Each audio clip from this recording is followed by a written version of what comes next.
Thanks for joining us here on KOKSradio.com, our weekly radio show. We love our teen expert, Mason Kern. He brings us fantastic stories every single week, and this week is no different. He's got a couple of great stories and a teen find for some fun this summer. So take it away, Mason.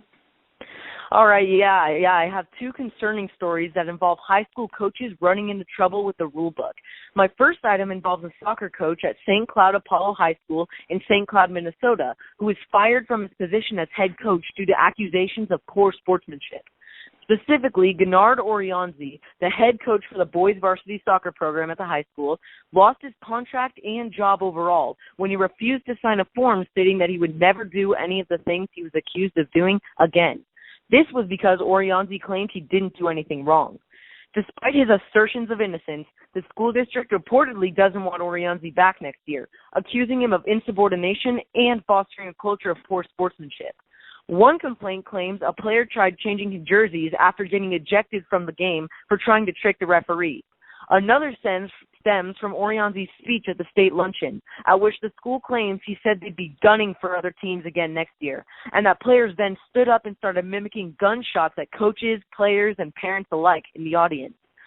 The last year's captain and goalkeeper, Cooper Gray, who graduated in May, has come to the defense of his former head coach, asserting that complaints of vulgar language on the field are a misunderstanding.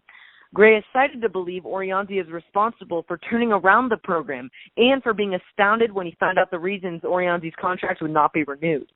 Orianzi and his assistant coach, Manuel Campos, are said to think race and cultural differences are very much at play. Reportedly, Campos has filed a complaint with the Office of Civil Rights, while Orianzi has contacted the ACLU. So there's surely more to unfold on this story up ahead. My next story is yet another relating to a high school coach who ran into trouble with the rules. Brian Pashal, the football coach for North Pitt High School in Greenville, North Carolina, was suspended without pay for 7 days in June, according to a report from WITN-TV. The reasoning for the suspension is assumed to be due to illegal recruiting measures intended to make the high school football team better than it already was. According to WITN, Pashal was being questioned about possible recruiting infractions involving 3 players from North Pitt High in nearby Bethel, North Carolina. Pashal has an overall win-loss record of 38-24 in 5 consecutive seasons with the program. Pashal is just one of the countless other coaches who have been penalized for illegally recruiting players to their schools, may it be high school or college. Pashal's 7-day suspension is a light punishment for the crime, as others in the past have been much more severe. If you want to weigh in as to whether or not Pashal's punishment was appropriate or not, severe enough, tweet me at Teen Watchdog.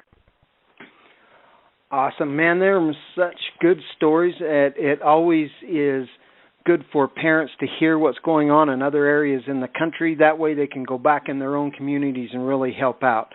Thanks so much for that, Mason. And I know you got a cool find, so let's get right to it. Yeah, I have a perfect item for some high-tech sports fun. It's called the Lenovo Tab S8. It's a super portable tablet that features an Intel processor, which gives it incredible performance downloading, surfing, and streaming all over your favorite sporting apps, content, and events really quickly, and even multitasking them all at once. Because it's so small, thin, and lightweight, weighing under half a pound, it's really easy to take with you wherever you go. So you can keep up with all the latest sports scores, and you'll never miss the game again. You can learn more about this item and generally get in touch with me online at teentrendwatchdog.com. Absolutely. So, Mason, again, another great job this week. If you happen to go by our website at KOKSradio.com, you'll see a direct link to Mason's site, and check that out. He's got a lot of really cool stuff on there, and his archives are full of great information for you. So thanks again, Mason, and have a great week. Thank you. You too. Bye-bye now. Bye.